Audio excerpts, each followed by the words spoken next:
بۆ کۆتاییهێنان بە قەیرانی دارایی و کێشە سیاسیەکان وا بڕیارە یەکێتی و پارتی کۆ ببنەوە و بە مەبەستی دۆزینەوە ڕێگە چارەسەرێکی بەپەلا بۆ ڕزگاربوون لە قەیرانی سیاسی و داراییەکان، بە تایبەت چارەسەرکردنی موچەی فەرمانبەران. هاوڵاتیانیش بە ئومێدەوە دەڕوانن بە ڕێکەوتنی نێوانی یەکێتی و پارتی بۆ چارەسەرکردنی کێشەکان. طبعا أوروكا هرمي كردستان هر وهي حزبية أساسي اتش دي بارتي هيش دي نيا مثلا الأواني دي اتش دي بارتي بخوة الحكم ده كان صدق أميد مان هورتو حزب بنا ريبقنا إيش نعمل كشرات هم أو ده بتشارب إن شاء الله.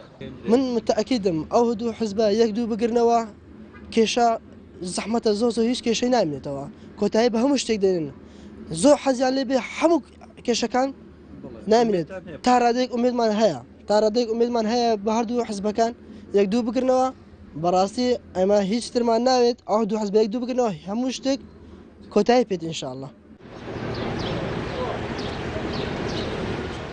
چاودێرێکی سیاسیش دەڵێت پارتی و یەکێتی بەرپرسایەتی ئەم قۆناغی کوردستانیان لەسەرشانە و بە حکومی ئەوەی پێگەی جەماوەریان زۆرترە و جابۆیە هەردوو لا دەبێت لەسەر پرسی حکوومەت و ئیدارەدانی کوردستان ڕێک بکەون.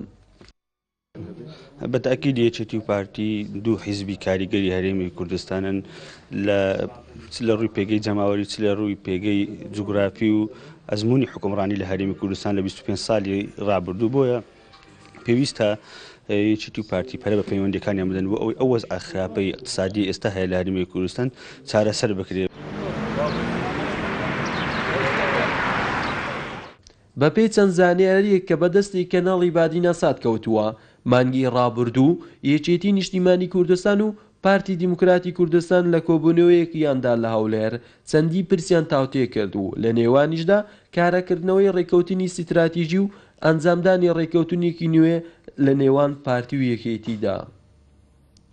محەممەد جەلیل، کەناڵی بادینە سات، باردەڕەش.